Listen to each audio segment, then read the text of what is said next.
Okay. All right. Welcome everyone to a regular meeting of the Norwich Planning Commission. I will say right off the bat, we have a quorum and we have everybody that I know of is able to come tonight. So we can get started and we do have a quorum. Do I have a motion on the agenda and then we can discuss as needed? I saw So there's. moved, so moved. Yeah, thank you. Second. All right. Any discussion on the agenda? Okay. Call that. All those in favor of the agenda as proposed? Aye. Great. Thank you. Do we have correspondence, Stephen? Not the stuff that we have in the packet is all agenda items, right? It's all agenda items. I mean, I did send around today to the planning commission members the release of the fiscal year 26 municipal planning grant. Yep. So we can acknowledge that as correspondence. Okay. Aside from that, there's nothing else. Okay. And you had said that just to put that in the right place, if it had come out a few days before, we might have had it on the agenda, but because it wasn't, we were waiting for it. Yeah. It's not on the agenda for this time. What's the deadline for that? Just because I know we're going to talk about our September meeting and a possible need for a special meeting. Yeah, September. it's the applications are due in November. Okay. So we have the online application opens sort of mid-September. There's a deadline for the select board memorandum in October, and then the application itself is due in November.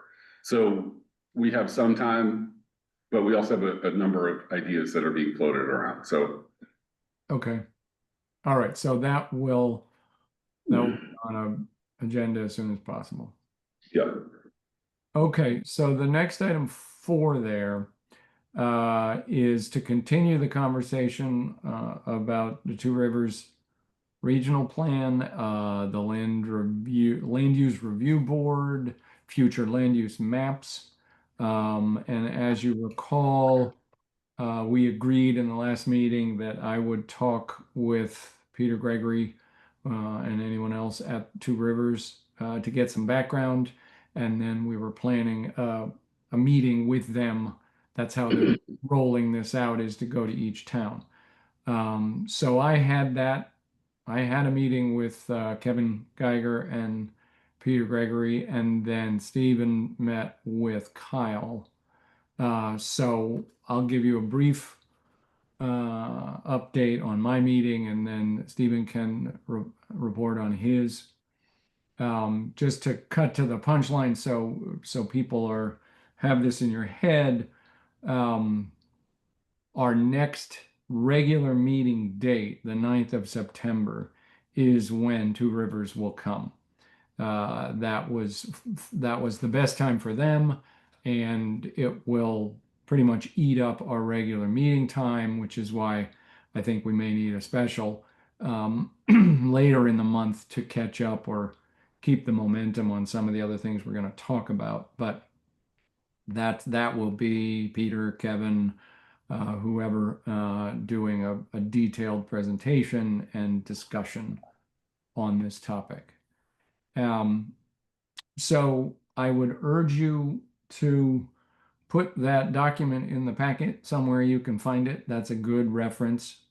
One thing I was talking with them about is the need for good definitions. You have land use categories and designations, the tier 1s, Bs, and Cs.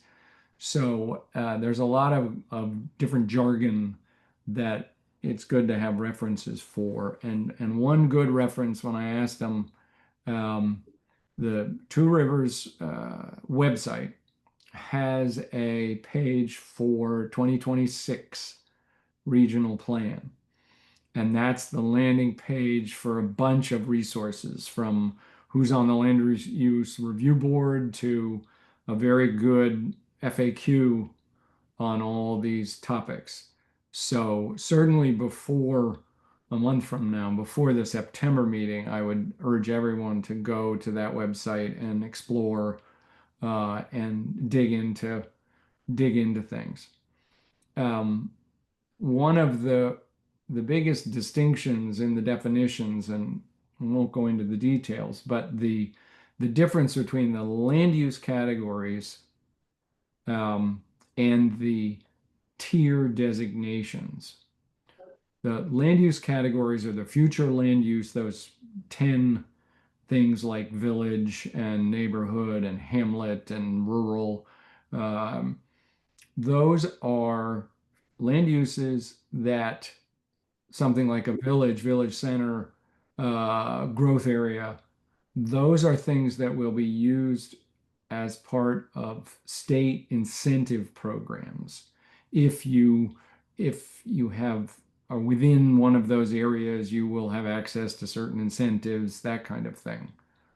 The designations, the tiers, are Act 250 exemption areas. They are places where certain criteria of Act 250 will be not used. So they're very different entities. But again, get a good set of definitions. The Two Rivers one is, the website is good, and that thing in the packet is very good. Just a couple other things that I talked with them about that we had questions. One was their land use maps. They're doing regional land use maps. Okay, well, we have land use maps in our current town plan, and we're going to do them. We're going to update them. Does theirs take precedent? Do ours have to match theirs? That topic. The short answer is they don't need to match. They should generally agree, or we're doing something wrong, but they certainly don't have to exactly match. It's not like a GIS overlap that has to be the same. The one thing to try and avoid is a kind of mutually exclusive language where their land use map says thou shalt do something in a certain place, and ours says thou shalt not, so that it's really clear and the opposite. But other than that, it is perfectly valid to have our land use boundaries not line up with theirs. I think that, Stephen, I think certainly from a best practices point of view going forward, it would be good to adopt the same categories so that when we define things in town, we're using those 10 listed categories. I don't necessarily think that's true. Okay. I mean, I think there's the binary between sort of populated areas and rural areas. We may want to expand our classification within the rural district that we have. We have a single rural residential district. Our future zoning districts might be informed by the regional, rural resource allocations that they have. But there's no need to have a one-to-one between their land use classifications and our zoning districts. Okay. Good. So I Yeah. think the main thing to understand is that their visit on September 9th is the beginning of a process that they're saying will take, they are going to submit their regional plan in sort of third quarter 2026, late summer 2026, and which will pull together all the different towns' maps. So this is the beginning of the process. They are going to be wanting feedback, wanting to talk to everybody and get input. And they will talk us through their methodology as part of the presentation.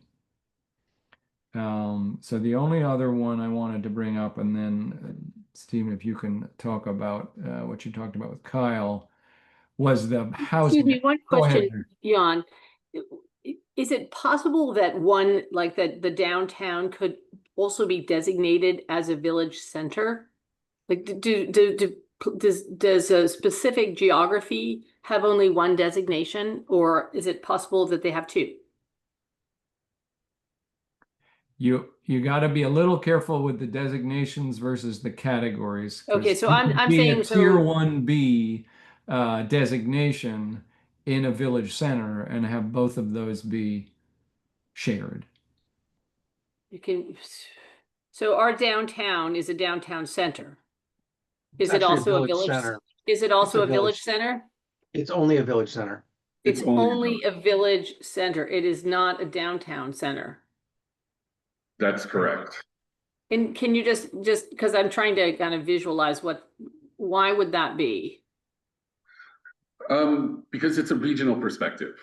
So the largest sort of downtowns in the region are, sort of have the highest level. So, Okay. And they're identified as the regional growth centers. So Okay, Hartford, White River Junction. So the downtown of Norwich, our village center doesn't rise to the same level of, sort of infrastructure, et Yeah. cetera. okay. So we won't have any downtown center. We won't, We so, won't- okay, downtown center is bigger than a village center. Okay, Yeah, all right. I mean, Thank you. in the future land use categories, on sort of the developed side, we're looking at village center, village area, planned growth area. We also have a small what they call an enterprise area. That's sort of the industrial area around Fogs. Yeah, Okay. And the remainder are sort of broken out through the rural categories. So Okay, rural thank- conservation and rural, there's three of them. It's Hamlet, General, Ag, Forest, and Conservation. okay, Yeah, so rural agricultural forestry is a large chunk. Rural conservation in their map is a large chunk. And then the sort of general rural, which you could sort of describe as a rural residential category, is that's what we're dealing with in the town of Norwich. Right, Just right. those. That's what we have. so we have, right. Okay, thank you. Yeah, no, that's good. And I think getting our heads around, like I said, if we can get comfortable with those terms, they're going to use Two Rivers will use them. It's good Yeah. for us to understand. If you go to the website, they have an interactive version of the map. I think it's how Okay. they solicit comments. We're not filled in yet. We're grade, Okay. and Hartford is grade. But a good 10, 15 towns are done, at least with the first round. And so you can zoom in and see these different color-coded areas and how it looks in Stratford or Sharon or whatever. Thank you. Yeah. So the other thing that we talked about was the housing allocation. We had some questions in the last meeting about this 270 number as Norwich's regional responsibility and where that came from and how strong it was and so forth. So that is a real thing, and they've had discussions within the board of the regional commission, and it's really a cascade. They did a study at the state level and got a total housing need.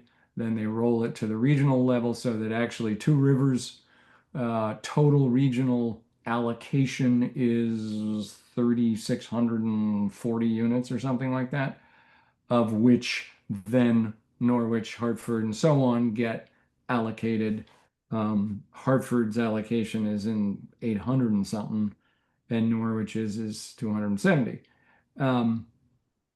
That, as Kevin Geiger put it, the only way you would get 3,600 housing units, this is by 2030, you'd get 3,600 housing units in Two Rivers by 2030 was to mobilize the army.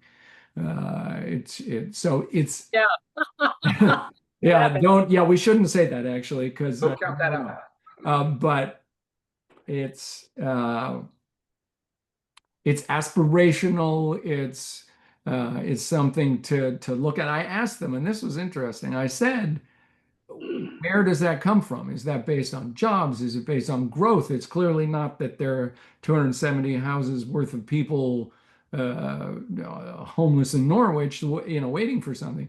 And that is actually a conservative number based primarily on demographic drift, as they call it, which means the household sizes are going down so much that the same housing, you take, say you take a family of four, this is the extreme, take a family of four living in one house. The two kids grow up old enough and move out, but don't go far. And then the parents get divorced. I mean, we can go to needing 4 units instead of one. Um, and it turns out that, like Woodstock, 60 some percent of the households in Woodstock are one person. Hartford, just in terms of this demographic drift, generates 50 new one-person households a year. So it's a good picture to have in our heads relative to what we mean by housing units. It's not, oh, let's figure out, what we're talking about is 270 single-family homes for families of five dotted around. It's being accurate about what the need is in terms of household sizes. So those were the sort of the big things that I got out. And clearly any of these are fair game, and we'll go into much more depth when we have them here to ask questions of. Yeah. So you talked to Kyle. Yeah, I talked to both Kyle Hansen and Kyle Katz, and they mirrored most of the same things that you've said. So I don't want to go sort of repeat anything you said. The purpose of these meetings is to provide the context around Act 181 and to clarify the distinctions between designations and tiers of exemption. I did make the point to Kyle that this commission has spent a lot of time briefing the matter, and we'll have the planning commission's not going to be uninformed. So I told them to expect a lot of discussion about sort of the nitty-gritty of the map, which they're very open to. The housing targets sort of, they're focused on village areas, village centers, planned growth areas, and they want to see a majority of the housing within those areas. So, I mean, I think there's going to be some tension between the village areas that they've described, which in the first draft, my read was pretty good. And, our sort of need to expand that to, hit those targets versus, the sort of general prohibition on sprawl. So that's the tension between, the town and the region and the state, is that notion of sprawl. So they're not inclined to be very expansive in terms of what we're going to define as the village area. That being said, they at that point hadn't include the fire district, the full extent of the fire district, which is municipal utility that's available. So I've shared that geography with them, so they'll include that in the draft. But my sense is, and hearing the timeline, is that there's still sort of an initial stage of drafting this and looking forward to comments. Yeah. Linda? Thank you. I'm sorry to interrupt. I just want to let Stephen know that I got a message from Kathleen Shepherd, who is seeking to attend there at Tracy Hall, but is finding both doors locked. Oh dear, is she in the front? I You don't know? know for sure. I'm sorry, let me go let her in. Sorry. It's okay. Wow. Well, that's, yeah, I thought it was going to be can't get into Zoom, but this is the physical version thereof. Okay. So one thing that was interesting while Steven's out,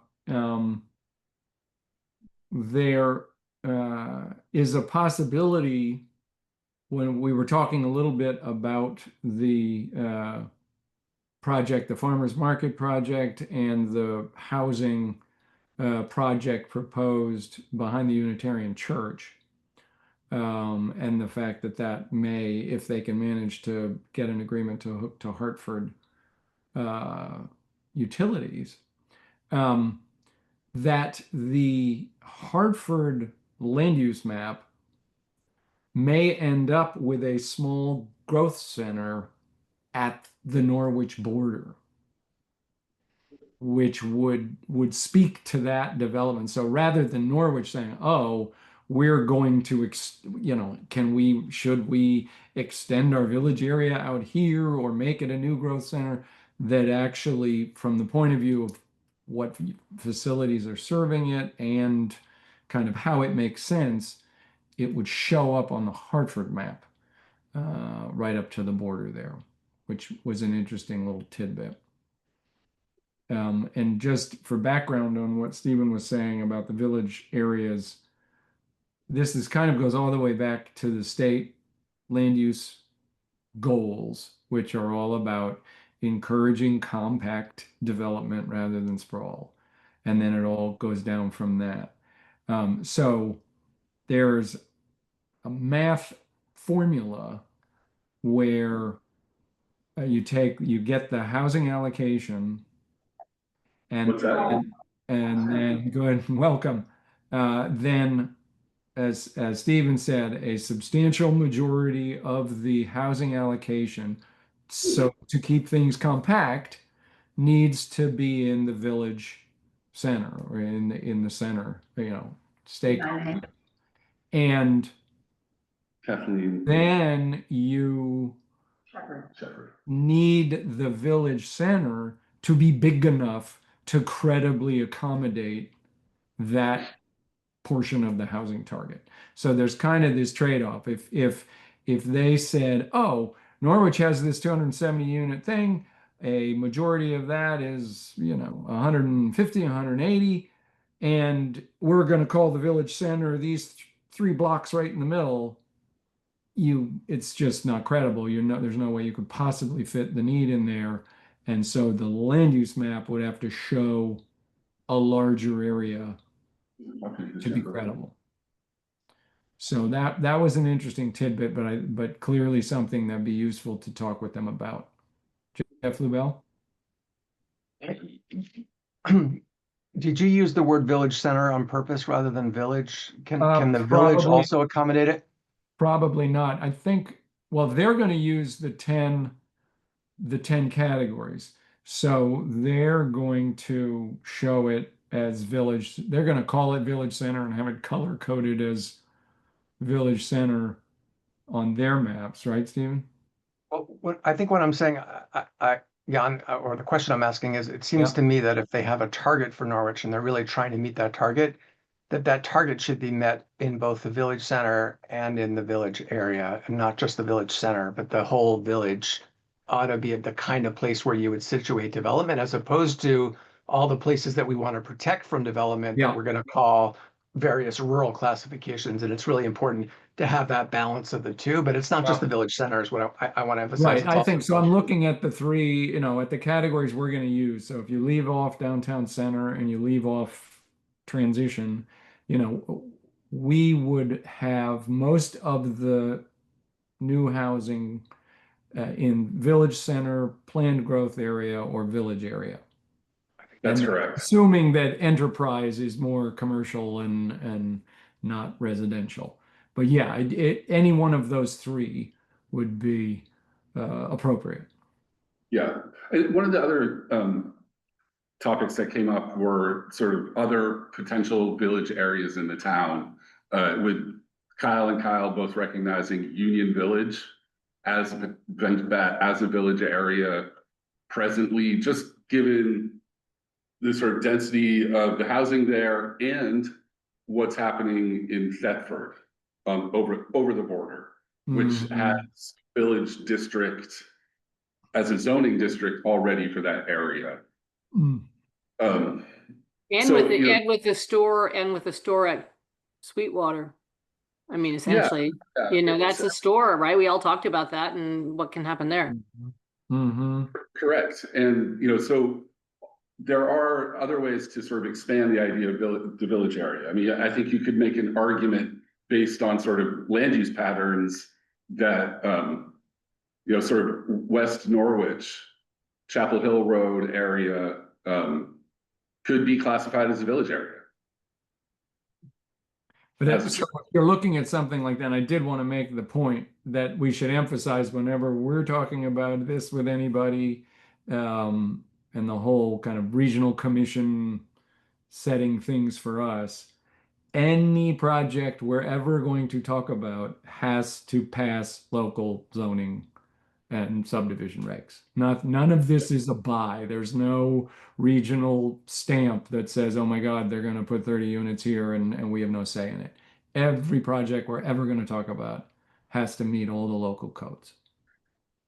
And so, for example, West Norwich or Union Village or Pompanusick versus the village center, say, are going to have different transportation conversations about, how far away they are, what does that do to other impacts. Ernie? Does that mean that I'm trying to figure out how to just to phrase this. Does that mean that they aren't going to try to put pressure on us to make our regulations conform to theirs if ours don't conform? So that you were just saying that they will never they're not going to apply if they don't pass our regulations. But is the planning commissions, are they going to get down on us and try to make us make our regulations so that nothing ever gets in the way of their whatever it is they're aiming at? my answer to that would be only through legislation. You mean the state house legislation? Our local bylaws are reviewed at the regional level, our town plan, we have to comply with regional directives. But I think sort of that degree of specificity could only happen via legislation. Like Okay. they've done with Act 181 and Act 47 in terms of reducing constraints on housing. Well, the reason I ask is because it seems often that we are in a position where we have to conform to something that the Regional Planning Commission wants, as if they're a sort of a superior legislative body to us. And I've noticed that and considering that we don't have any chance, there's no appeal to anything that the Regional Planning Commissions decide. So you can't really fight them if they say we have to do something that, we have to conform to something that they have told us they want. It would have to be part of the either approving our plan or that there's a limit to how much they can tell us to do. They can say, oh, your energy plan doesn't comply as enhanced, or they can say your town plan doesn't get approved. They can't say thou shalt build this project here, or you have to build 100 units, or you're in big trouble. That's that you just sort of brought up a problem we had before the current makeup of the planning commission, where they were at one point deciding that we were going to turn Route 5 north into a commercial zone, or I don't remember exactly what the designation was, but that was what they wanted us to do. And that was their plan. The regional plan was that plan, and that's why I guess it's the regional plans that can conflict with our plan. And Yeah. my I understanding, asked them that, and I said this feels more top down than it has been. Is that an accurate feeling? And what Peter Gregory said was regional planning importance has expanded quite a bit with the new law. So it's still a sort of guiding influence, not a dictate. But that's the way he put it. Regional planning importance has expanded. But I think that's a very good topic for when they're here. Because, it's the kind of thing where if we wanted a tier 1B, so we go through this, we designate something a village center or a village area, and we want tier 1B designation. That's a few yeah, follow-up looking at step that thing, yeah. because we want to enable housing there, and a tier 1B would be an Act 250 exemption of certain criteria. Then Stephen, I believe Two Rivers would have to approve our request, or they'd have to sign off I on don't, it's not even Two Rivers, it's, the land use review board. so the town has to opt into tier 1B status, which would afford additional exemptions for housing through Act 250. But that's at the land use review board level, the state level. So what would be just a second, Ernie, I'm just curious. So what would be what would Two Rivers we be doing as part of our hypothetical tier 1B application in front of the LURB?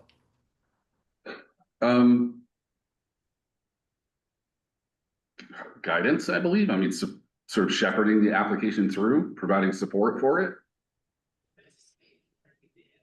Okay. So I think we should open up any of these with them as we go forward. Ernie? Well, I think basically you asked what I was gonna ask. Yeah. So these are the kinds of things that we're going to talk about. Yeah, Christian? I would just say I'm just poking around their website after you mentioned interactive map, and they have a like FAQ section that is answering Yep. quite a lot here. And I think one of the distinctions it makes really clear is the difference between zoning and planning. So like the regional plan is just that. It's like a high level encouragement plan for towns to adopt as like at a high level, like this is the high in the sky for the whole region, but the zoning and all the regs and stuff are at the town level. And when it comes to those two conflict, it's always the zoning that has statute. So like it's up to the town still to opt into any of these or change any of these. It does say if you go to the Act 250 or any of these sort of designations, having sign off, like basically having the regional plan support what we're doing is a benefit, and they would like support us in that process, in that review process. Yeah. Yeah, I thought that FAQ was very helpful. I The would direct effect is through legislation.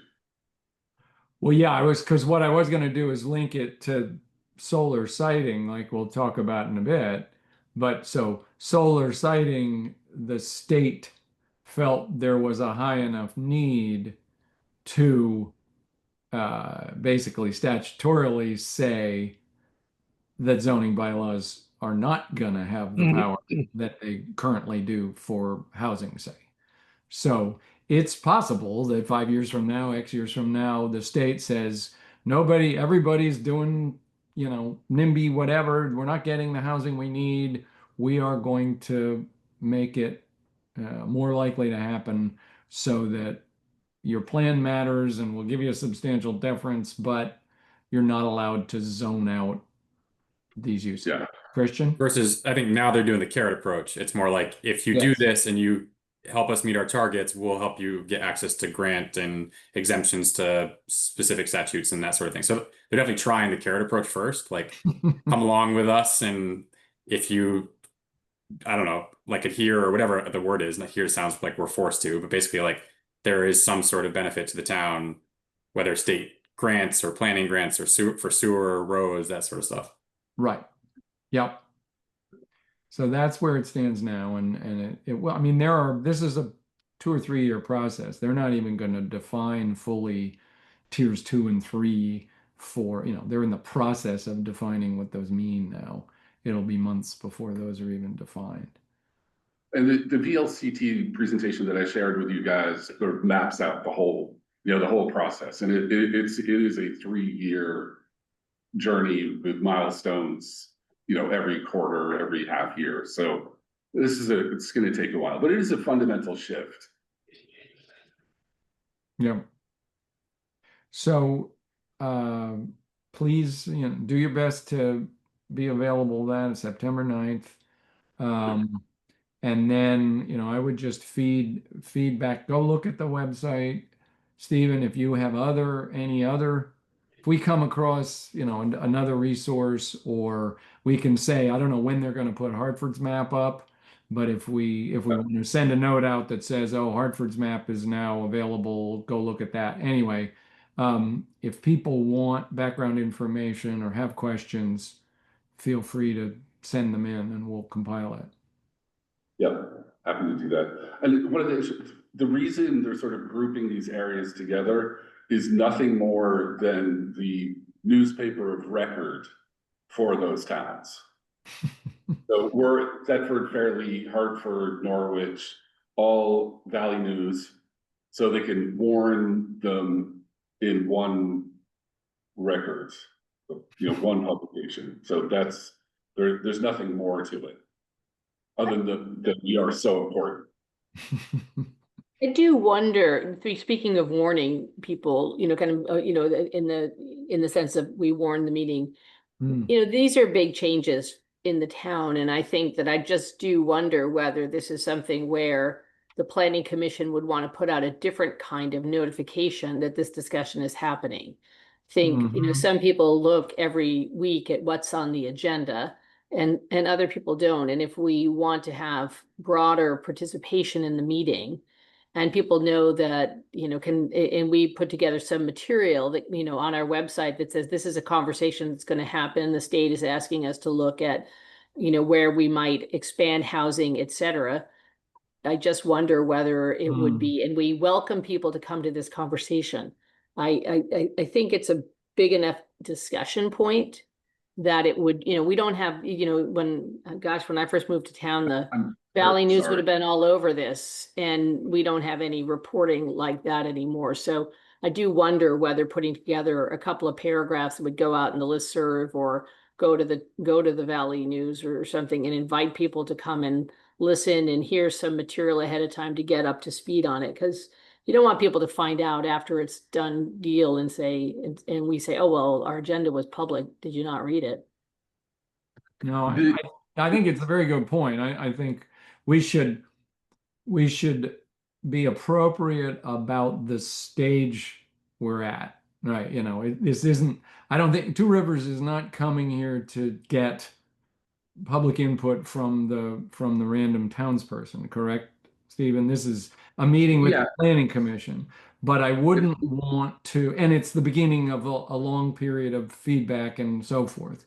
But I also definitely wouldn't want, kind of after the fact publicity that says, oh, the regional commission came and said we had to put 270 housing units, and telling us exactly where they're going to go, and have that ripple through town as an unmanaged message. I mean, my concern is that it is the start of the conversation, but if you don't get into the start, you sometimes get there and it's like, oh, well, we've got this far along and we're not reconsidering it. So if you want to invite people to kind of be part of the whole development of the conversation, rather than coming in and challenging it after the fact. Yeah. Yeah, I think to that point, Mary, it's a valid point. And I know that Two Rivers wants feedback for diverse feedback at this point.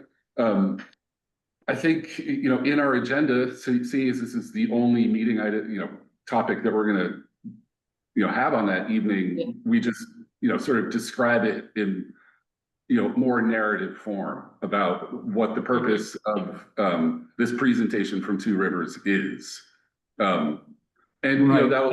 And maybe we take that little narrative, so there's a paragraph or something and a few links of, to their website and their FAQ and so forth. Maybe, so we put that on the agenda and then I can put that on the listserv.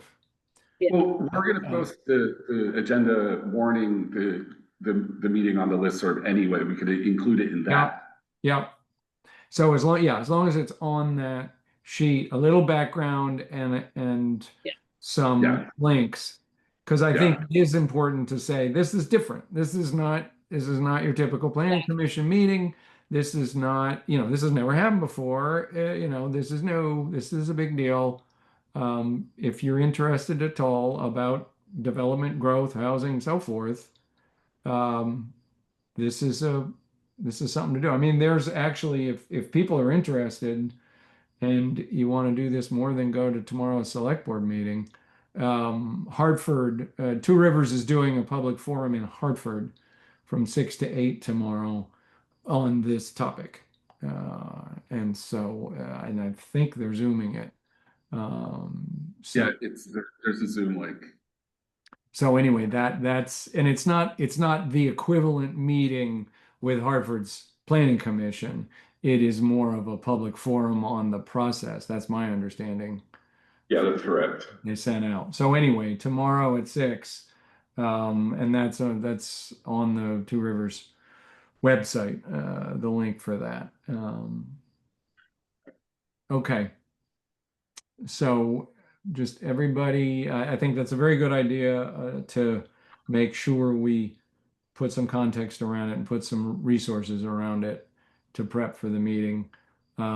If people could let me know, because I think as we go through the rest of the agenda, it's going to be clear that we want to keep some other topics moving rather than wait 2 months from now to have our next meeting. I'd like to go for, end of September special meeting. So if people could just separately send me some calendar blocks in that, the second half of September, I'll see if we can work something. Okay, good. I mean, I think it's going to be a very useful forum for this topic. So I look forward to it. And maybe we'll roll in as the housing topic. So the next item on the agenda is the Affordable Housing Subcommittee charge. And both of these are not necessarily driven, but they feed into the Select Board Handbook, which last I saw in their minutes and agenda, they may possibly vote on tomorrow night, which is why we were in a bit of a yank on the solar siting subcommittee charge. And I think, Jeff, yours is in their packet, I believe, correct?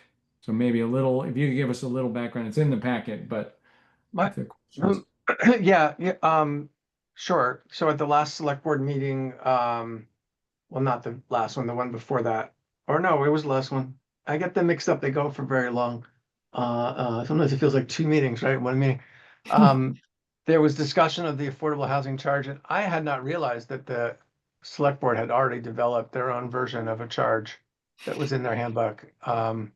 Nobody had told me. You would think it would be relevant. That's the exact same thing that happened on solar siting.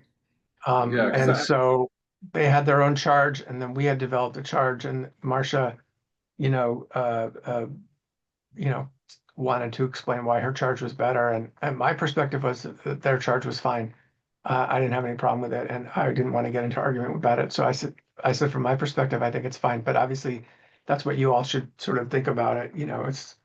I think there was the only concern that was expressed about the charge was, one of the select board members said, maybe it should be clearer that the goal really here is to inform the planning commission. Even though there might be some liaison with other committees, the way it ended up getting written, I don't have it in front of me, it just seemed like there was a lot of focus on all the different, select board and other people that we'd be informing. But my general understanding is that the goal here is for us to be, the Affordable Housing Subcommittee to be an advisory subcommittee that is advising the Planning Commission, right? And then through you, right, we would reach other parts of the town. So that would be the only question, is whether you want to try to tweak that language. Isn't that, I mean, I see that in the second sentence, the subcommittee is an advisory body established to assist the Norwich Planning Commission, dot, dot, dot. Oh, okay, maybe they've changed it since, let me try to pull up the One exact that language. I'm reading our packet. Okay, let me see the version that's in our packet. Is the version that's in our packet the version that is in the select board handbook?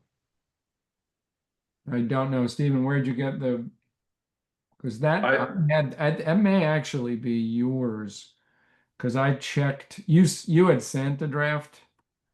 That's the draft that's in the package is the draft that you shared with me after I had a conversation with Yeah, Brennan about how they wanted to have the select board deal with that. Yeah, this, I show it as May 7th from Jeff Lubell right. draft, and that's what I see here. It Do you matches. want me to try to dig up the version that is in the select board handbook so you can look at it? But the select board seemed keen to use their version. Ultimately, it's up to you and the select board to work out. I mean, the select board or Marcia? Marcia expressed her opinion. Nobody else expressed an opinion, but I could, would it be helpful for me to pull it up? I think I probably could without too much effort, pull up the last. Yeah, I can get it, but I'm just wondering I mean, we need to look at what it is and if we're not gonna change the one that's in there, then yeah, we should look at it. Let me pull it up and say.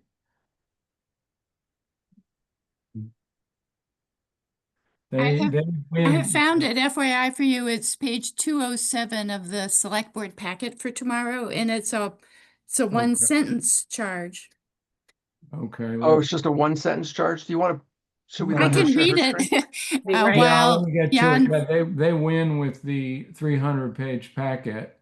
yeah, We've never it gone says, under the umbrella of the Planning Commission's statutory duties, it is the charge of the Affordable Housing Subcommittee to provide recommendations and guidance to and work with the Planning Commission, Town Planner, Select Board, Town Manager, and any and all other commissions, committees, boards in the town of Norwich on the issues relating to housing in Norwich.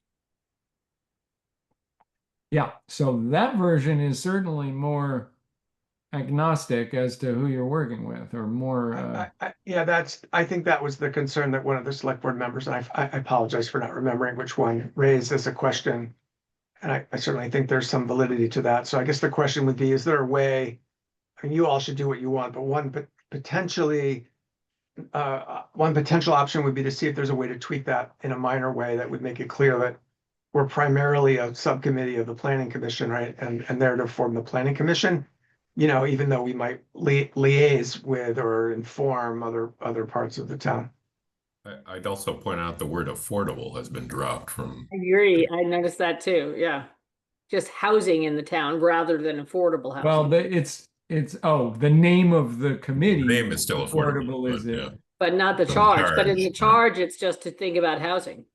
related to That that? happened. I mean, it got to Brennan and Mary Layton back in May. Jeff's Yeah. version. Well, yeah, that's where my notes come from, May 7th. So, I mean, if we feel at all strongly, I am going to present wherever we get to on the solar siting subcommittee charge. I sent them a note in the packet saying that the solar siting one was a placeholder that had not been approved and that we would be talking about it tonight. So it would be perfectly consistent with that to say no, this is, the one that's in there is a placeholder for affordable housing as well. And we feel like the one that was proposed, this one, it shows in the packet, is dated July 17th. If we like it better, I don't see, it's a committee of the planning commission. Mary? Yeah, and I like the simplicity of the select board one, but I don't think it captures what is, fully what needs to happen. My sense would be is I would suggest that the charge started at the second sentence. The subcommittee is an advisory committee to assist the planning committee in implementing the strategies and achieving the goals specified in the town plan regarding affordable housing and the creation of diverse stock. As because I don't understand the first, and maybe Jeff, you can help me with, the affordable subcommittee is to work vigorously to facilitate the creation and maintenance of affordable housing in Norwich. How do you vigorously facilitate the maintenance of the housing? Like, is that your job, or is your job just to make sure that the town is this a part of the planning committee? And so our job is tied to the town plan to try to make sure that the town plan supports the efforts that are being made, as opposed to, because I don't understand what facilitating, especially the maintenance. I can see where Yeah. facilitating, like trying to identify places, I can see that would be something, but I'm not sure what facilitating maintenance would be. And I don't know that, I think subcommittees, I guess I get a little, I'm much more of like, let's take away the kind of exciting adverbs and just like say what the charge is. Yeah, I think the first sentence was kind of a holdover from a version of Okay. the charge that had been adopted in the early 2000s. Yeah. And so we were just trying to sort of carry that forward, but I have no problem. To me, it doesn't really matter what the charge says as long as it's clear that we're focused on affordable housing. So if you Okay. wanted to So delete that first sentence, that's fine. So if we work with the select board's starting point, and That would be the other way to go, it would is be to just make some minor changes to theirs, right? right, then, and I'm going to be at the meeting tomorrow, and I can state that when I'm talking solar siting as well, if necessary. So it is the charge of the Affordable Housing Subcommittee to provide recommendations and guidance to and work with the Planning Commission, town planner, and select board. Now, then it goes town manager and any and all other commissions, committees, and boards. That's the part where it just starts to dilute like crazy. I mean, Jeff, it's your subcommittee. Is that what you see yourself doing? Yeah, no, I think she was, I think she would bend, I think, on all of the things after, Select.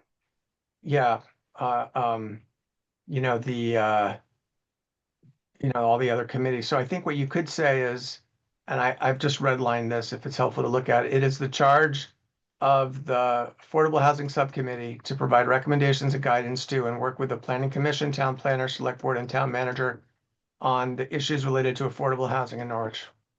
Yeah. Just add the word affordable. Beautiful. Add the word affordable. Yep. Beautiful. Okay. So But she might insist on that first sentence about, under the auspices of or whatever, that's some legal thing about, so however you want to handle that. Mhm. I don't. I Under mean, the I think umbrella of the it's a planning- it's a throwaway statutory statement, but it doesn't.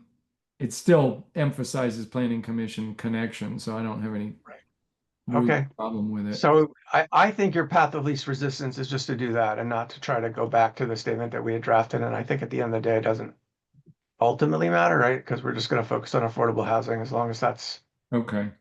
So our really, the key changes are to delete and any and all other commissions, committees, boards in the town of Norwich, and add the word affordable. correct. And then we And can, to make sure that Norwich at the end has an H. Or maybe it does already. I just yeah, copied it over. I've got it. Yep. Okay. All right. So I have that. Is that, I think, I'd like to get it in the minutes, Stephen, and then get the planning commission to vote on that charge, because that's the point here. We want to make it clear who's approving these things. So is the only addition to the select board version the word affordable and removing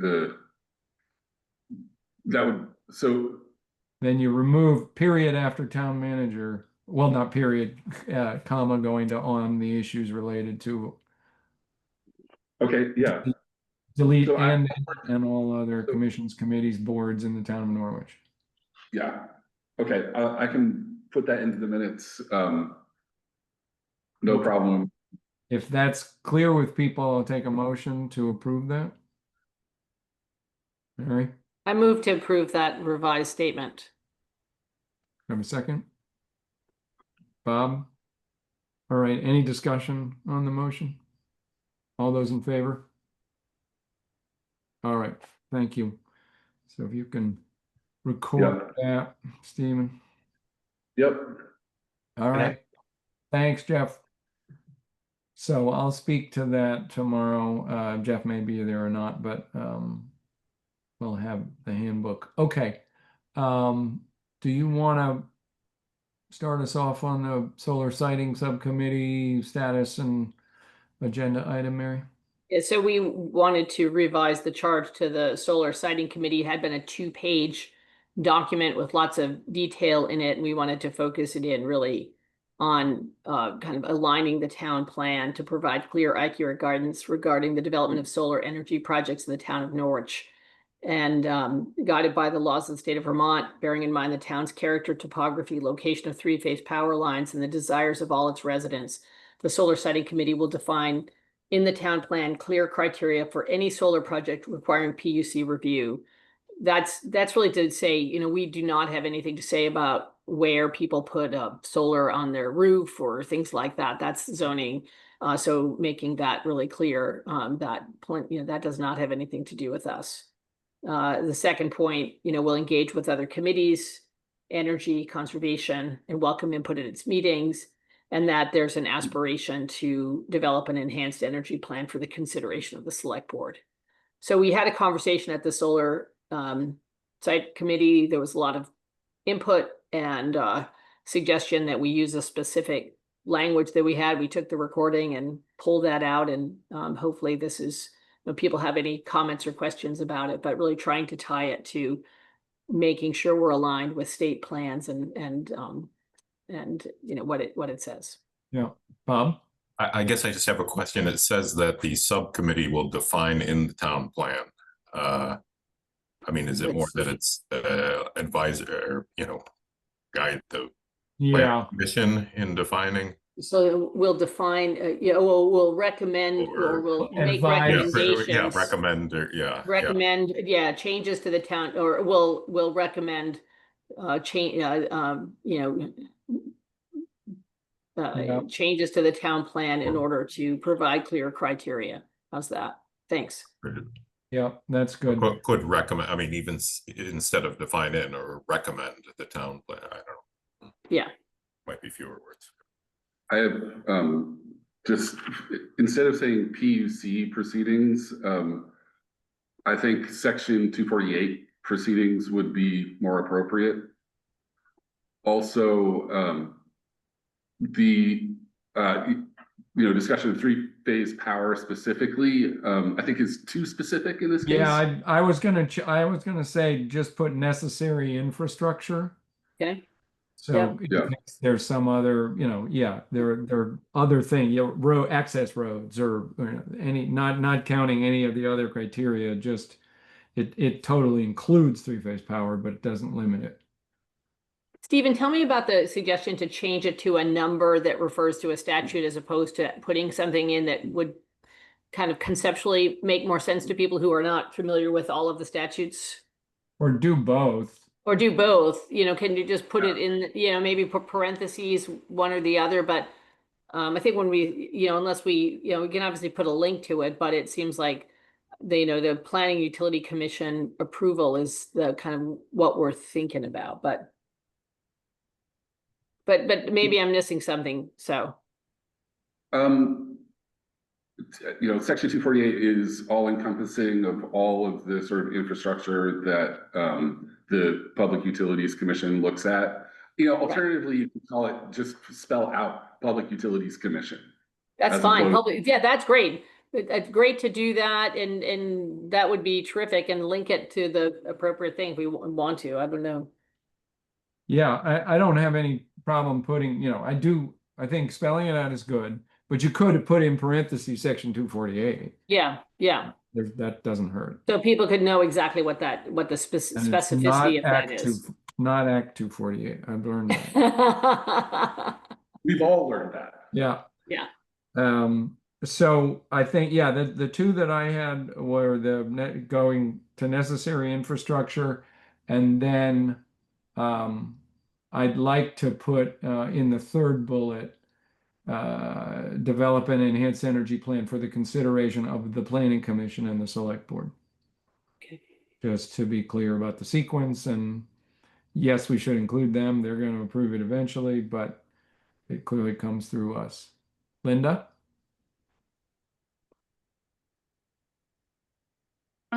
Thank you. I have this one general question in light, and I have a second one, but the first one, in light of your discussion about the affordable housing charge in the context of the Select Board handbook, I just want to raise to you all the question of might you, do you wish to take the same approach, which is work from the Select Board language? So that's just a procedural thing, given the other subcommittee. The other different comment that I would make is a couple things that just relate to enhanced energy plan as a separate bullet, different from the first bullet, which talks about recommending changes to the town plan, and I'm wondering, an enhanced energy plan is going to be part of the town plan, and so I'm just wondering if there's inherent in that a little bit of redundancy, that an enhanced energy plan is going to end up covering lots of what you have in bullet number 1. And then I realize I have a third comment, which is the second one, engaging with other town groups such as the Energy Committee and having that be separate from the enhanced energy plan. I personally would like to see more explicit and a pledge of collaboration with the Energy Committee on the enhanced energy plan. So those are my comments. So I think that there could be, you're right, the enhanced energy plan may be what is ultimately the change to the town plan, but it could also be that there are other changes that would happen in the interim that are more surgical and can be done before an enhanced energy plan. We have the time to get that all pulled together. So I think that separating them, and it could be that there's sequentially, we work through different changes so that the aspiration is to get the enhanced energy plan done, but there are some immediate changes that should be taking place. I do think that, yeah. To that point, there is considerable lift in opening up the town plan for adoption, right? You have to get, we have to hold hearings, we have to go through a public process. My recommendation at this point is to proceed, and we're also considering, opening up the town plan to include capital planning and a utilities and facilities chapter. So if we're going to go through that effort of writing, modifying one chapter and writing another, I think we should proceed directly with all of those things. Yeah, I agree with you, Stephen, but I don't have any trouble with the redundancy here. I mean, if we were to just say we're going to develop an enhanced energy plan, I think that would leave a whole lot of things unsaid, that would leave questions unanswered. I like having it spelled out in terms of clear criteria and infrastructure, and that's to be ready for Public Utilities Commission review. So yes, it's redundant. The energy plan, the enhanced plan is a vehicle. But I don't think that's harmful to Linda's first point relative to the process with the select board. Um, as I mentioned, on this topic, I sent them a note saying the one that's in your handbook is not valid, is not the one that we've talked about or approved. We will be coming to you with something new before you finalize your handbook. So I don't have any trouble. There hasn't been a previous conversation similar to what Jeff had on the housing one. Mary? Albert? Yeah, I like to, the third bullet, the solar siting committee aspires to develop an enhanced energy plan. The enhanced energy plan is the thing that buys you leeway with the state. So I would vote that you change aspires to the word will. And that's what's gonna happen. And I agree with the parts about engaging the energy committee and all the rest of it. I think the surgical edits, I just warn you that the surgical edits serve to put up gates in places where we might not want gates in the future. Have the energy plan as one thing. Here it is. This is what it is. Thank you. And one more point. So the 2024, there was new guidance that was released in terms of what an enhanced energy plan must contain to be approved at the regional level and adopted in a town plan. And one of the elements is, does your plan's energy element contain policies and objectives on the development and siting of renewable energy storage, transmission, and distribution? So the question of solar siting is fundamental to the enhanced energy plan. And I think all the good work that's been put into, considering how to site solar just improves and speeds up the process of writing this new chapter and having it adopted both regionally and by the town. Can I ask the group, this was a topic that came up in some discussion, and it's really the balance between the full planning commission and the solar siting subcommittee relative to this activity. So if it's to develop an EEP, to develop criteria that go into that, pulling the data together, does the whole commission are we asking the subcommittee to do that lift and with the energy committee, with the conservation commission and so forth, and come back with a proposed EEP draft? Or does the planning commission want to keep some of that or piece of that in the full group? Do people have any preferences? Given that 3 out of 5 of us here are on the subcommittee.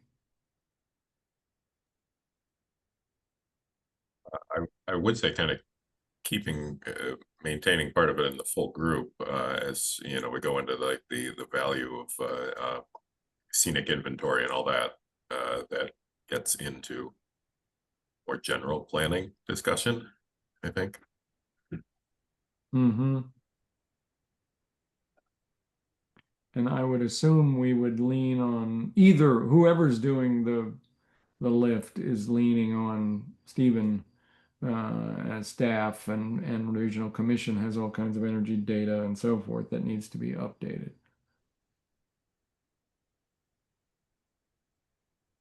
But yeah, I would expect for something specifically like the scenic inventory, we had said before that would be the whole commission, so that the energy plan chapter and clear criteria can reference it. Here are the guidelines, clear community standards relating to scenic inventory, the activity of updating the scenic inventory is not in the charter, is not in the charge of this subcommittee. It would be done under the full commission.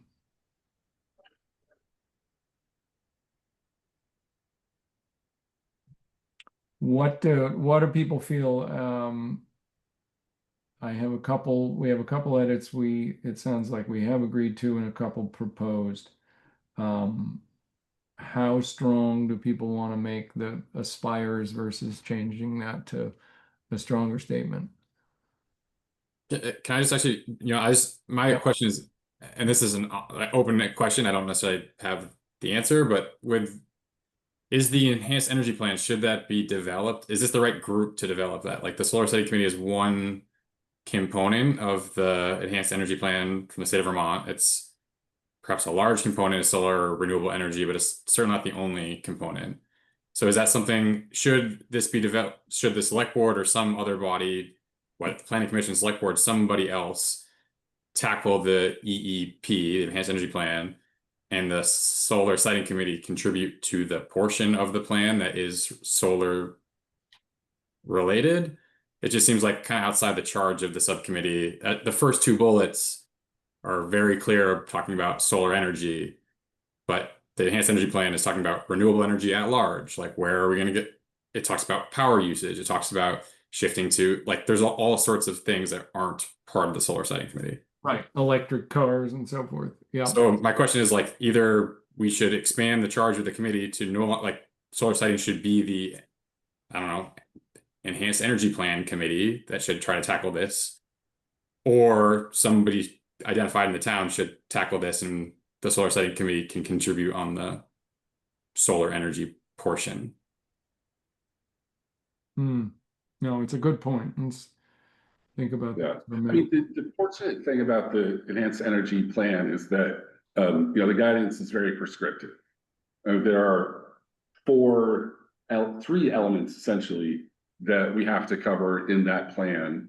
And there's the 2024 documentation and the 2017 documentation, really sort of map that out. So you just have to say, write the language and, the sort of align it with local, characteristics.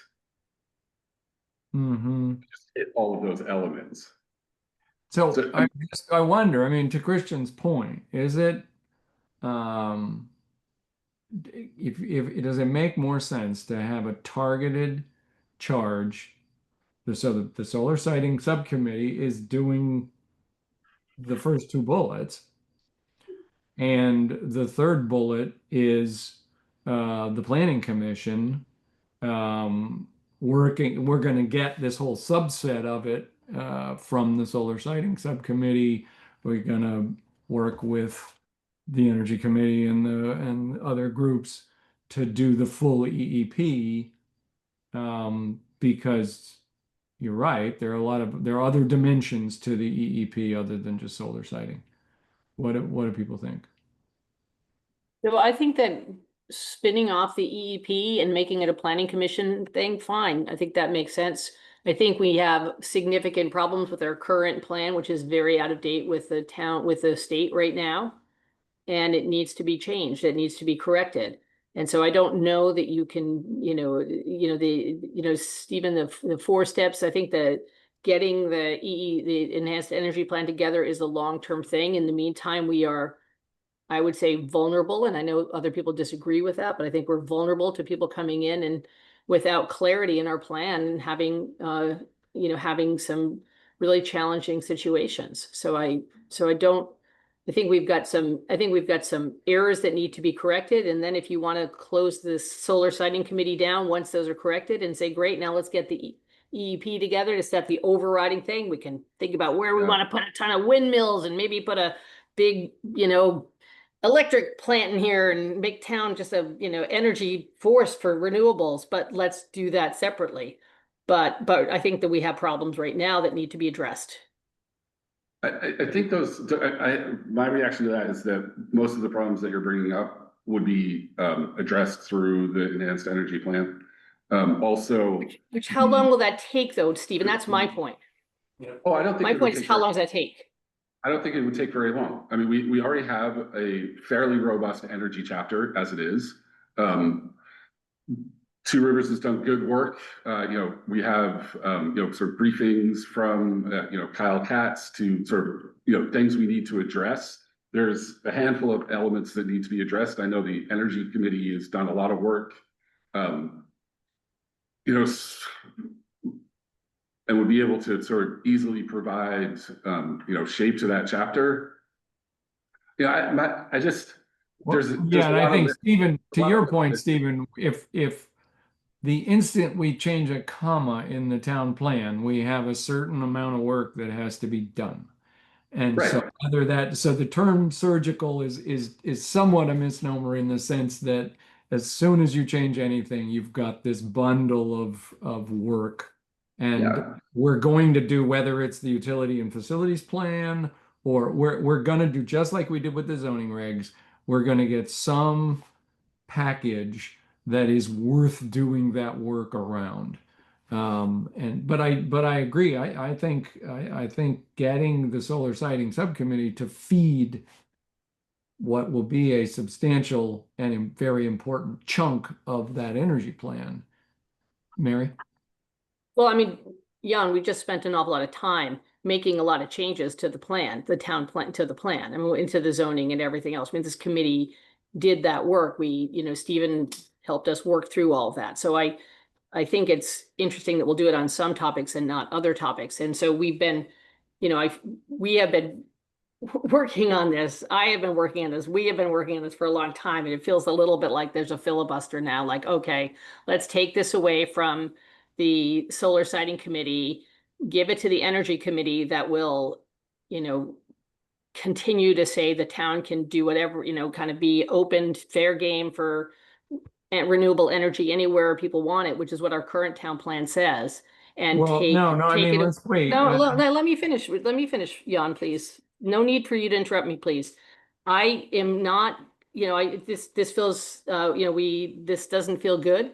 And so if that's what you choose to do, that's fine. But we've done surgical changes to others. That is what this commission has talked about for the year and a half or 2 years that I've been on it. And we've been working to try to make sure that they align with the state regulations. If we're going to change the rules of the game now, I would say that would be an unfriendly amendment. Okay, I mean, several things you said, I don't think that this group was talking about in terms of handing the energy plan over to the energy committee, or not listening to taking the advice that's already been created in the last year and a half of work out of the solar siting subcommittee. I mean, I'm as I saw it, it was, to Christian's point, solar siting and all of the I agree completely with Christian's point. right. So that we're not saying throw that out. We don't care about it. We're saying that is the solar siting part of the enhanced energy plan, and you can't simply combine that with, you can't leave in the default section and have that they're mutually exclusive. So the other parts of the energy plan, which may be transportation, electric vehicles, load tables, and so forth, don't take away the work or the results or the content that's coming from the solar siting side. That's the way I see it. Yeah, I And mean, it gives, Jan, it was your, really urging that the solar siting committee take up the enhanced energy plan. That was your push to do that, and happy to do that, and happy to do the solar part of that. But what I'm concerned about is we rather than we had a plan, and now we're saying, okay, well, let's just stop this plan, take on this much bigger plan, not make any of the changes we've talked about thus far, and have something that will take much, significant period of time to do. And in the meantime, we have a town plan that has, that is out of step with what the state has said. If you're all comfortable with that, that's fine. I'm not. I'm not comfortable with imagining all ridge lines in this town getting covered with solar because our town plan is really wishy-washy and doesn't have any clarity. Maybe you all think that would be great. It's not my thing. All of your concerns can be addressed through an enhanced energy plan. In All how of much time, Stephen? Well, How? I think it's a question of how much time compared to what we could do to edit any edits to the town plan. Well, if we What's take- the extra lift of making it enhanced energy plan, Christian? I guess my thoughts. I mean, I totally get where Mary's saying. Like, work's been done; it should be considered by this committee and brought forth. Like, I will also say, like, the same way that the Affordable Housing Committee draws pushback and supporters and has sides at both sides. Like, there's no guarantee that the proposed edits created by the Solar Siting Committee like go into force, even if they're considered. That said, like, if the work's been done in like we just what have we spent 3 months getting to the last round of edits, if in 3 months we want to put another set round of edits up to it includes the solar siting stuff like on a much faster timeline, like I personally am supportive of that. I would just simultaneously, to not lose all of the rest of this, I would just maybe suggest that either we rename the Solar Siting Committee and keep the charge as is and rename it the Enhanced Energy Plan Committee, because it sounds to me like some of the solar siting stuff is wrapping up, like if it's going to be considered in the short term, or like just scrap that stuff from the Solar Siting Committee as written and just have it be pretty narrow and tailored, and in 3, 4, 5 months, whenever it gets considered and yes or no or voted on, maybe there's a decision then to disband the Solar Siting Committee because the current problems Mary's identified have been addressed. So that's just like I feel like the way it's written, we're just trying to do both at the same time. We're trying to be quick and comprehensive, and that's just causing confusion. Mm-hmm. And we don't want to lose, sight of the substantial deference that we're afforded through adopting an enhanced energy plan. I mean, I think that's a very important authority that's granted to municipalities that, we should take up. And the way we take that up is by adopting an enhanced energy plan. It's essentially the whole point of the enhanced energy plan, is to provide substantial deference in terms of how we want to site solar, wind, telecommunications, all of that in the town of Norwich. Well, and I think they go together. That's the point, is that you with an EEP, you get substantial deference to your plan, and then you can look to your plan and have clear criteria, set Right. clear written community standards, all those nice tidy things that say what you want. You now get Yeah. extra influence and clear description. If you just get extra influence, but it's mushy, you haven't gained as much. But I think the two combined are where you get the most influence for Norwich. Christian? I will just add the one caveat that the whole point of the state adopting the Enhanced Energy Plan is their 90 by 50 initiative. So they want 90% of energy coming from renewable resources by 2050. So if the goal is to limit all renewable resource energy production in the town, I agree. Like, I'm not saying I want this, but like the EEP is not going to advance that goal. Like, the point of the EEP is to increase renewable energy production to meet the state's 90 by 50 target. And the substantial deference is the carrot. Correct. Like, we're going to do it. If we go through the EEP, that we get to decide how and when and where. Yeah. But it's still not, Clearly stated. but it's not a caveat. It's not just carving out Norwich as exempt from renewable resources. No, you wouldn't get your town plan approved, and you wouldn't get substantial deference. And I mean, whether you were trying to get an EEP or just get the town plan approved, if you totally unrealistically said no to everything, you wouldn't get past the regional or the state for that plan.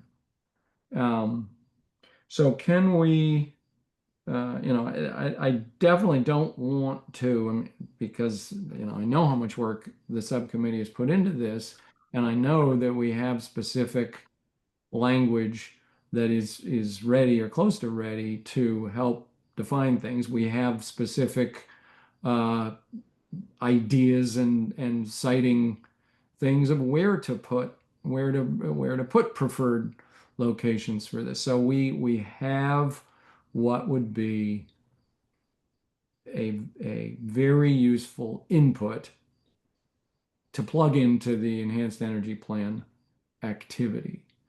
If the planning commission is puts a high enough priority on doing a defined chunk of edits to the town plan in a relatively short time frame. We're not saying, oh, we're going to wait till 2028. Nothing's going to change on the town plan until 2028 because we don't have to. If we're saying no, we want to start capital planning, we're going to do a utility and facilities chapter, not even the whole capital plan piece, just that inventory of capital and enhanced energy plan chapter, and focus on that and get it done in a timely fashion, then I think something starts to make sense here. Mary, what are you thinking?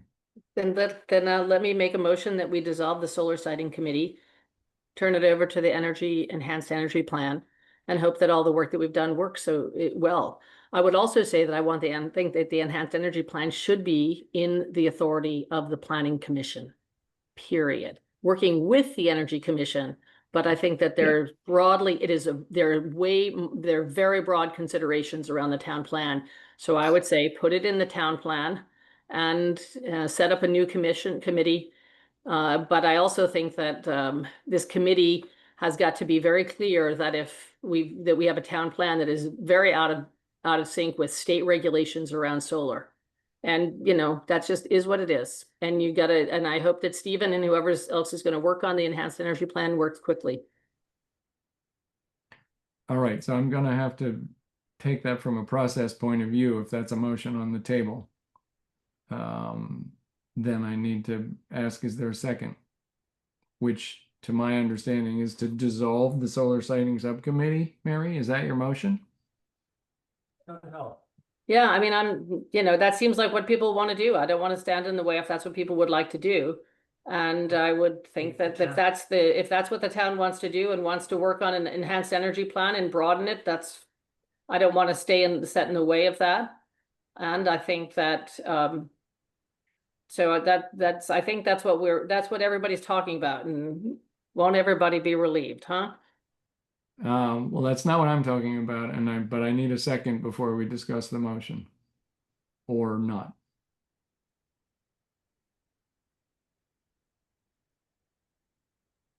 Ernie? I have a question. I actually am kind of confused, so hopefully won't make things worse. If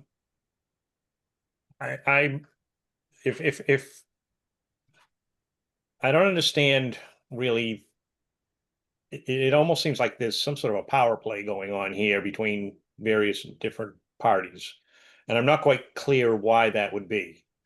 And this, for instance, the solar siting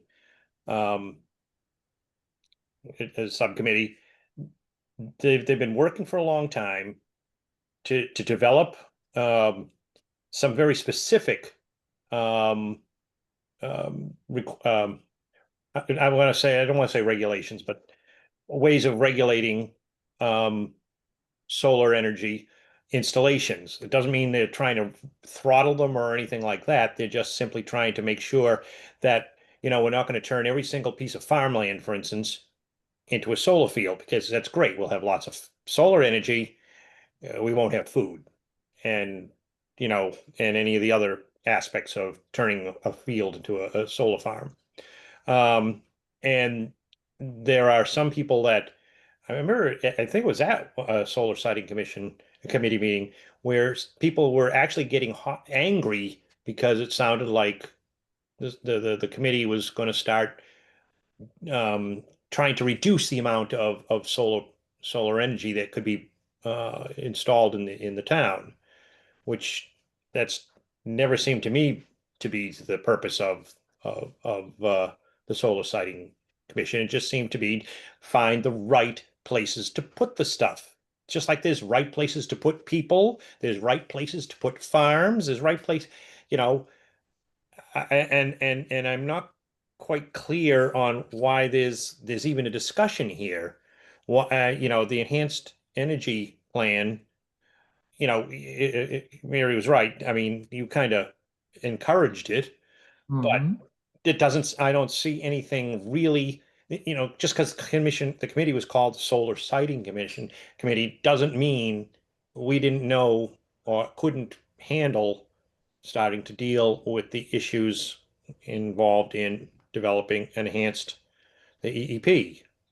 So I'm not even clear, and Mary, I don't mean to be just difficult. I mean, I don't know if I kind of almost want to take you up on your dare to disband but I also think that there's a lot of work that's been done that really has to be not thrown out. And I don't know how to make sure that the work that's been done so far is not thrown out. I guess that's kind of my concern. Um, you know, I mean, for a while I was hung up on just simply that there's somebody was talking about the word aspire, which I think is the lamest word in the planet to use and never, ever, ever should be ever used in any kind of regulatory situation, ever. Um, but beyond that, you know, I don't understand. I just see, you know, people who kind of all want really the same thing. Kind of all they're doing is kind of going at it in different ways, and there's now becoming a sort of a hostility between them. And it seems like you can't have one, and if you have the two, then one's working against the other. It's kind of nonsense. And I find this confusing why we're at this juncture. So I don't know if I want to really vote or even second for what Mary wanted because I don't want to have that stuff thrown out, but I think I think that it has to be a very unified situation. There has to be the solar siting is just a part, but it's an important part. The rest of the plan also is important, and I think it has to be all integrated.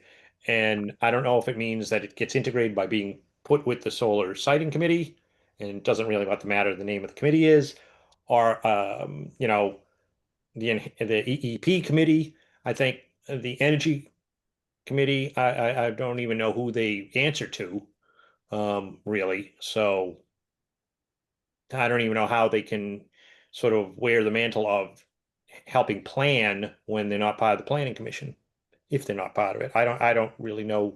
They're an advisory board like the Conservation Commission. It's a standard Yeah, see, commission. to me, that commission. sounds like that to me creates a conflict. Somebody wasn't thinking when they did that. Because the planning commission is actually a statutory commission. That's responsible for the town plan, and that includes energy, and it includes economics too, you know, as well. So, you know, I think the energy committee is maybe the creation of the energy committee, which is the problem more than the planning commission and its subcommittee. Christian, and I'm going a little loose on Robert's Rules of Order Yeah. right here because I have a standing motion. But if that's what you're going to point out, Christian, then No, I wasn't, but if we're just gonna discuss now without a second, that's up to you. Say that again. I wasn't gonna point it out. If we need a second to discuss, I'll leave it. I'm happy to silence. Well,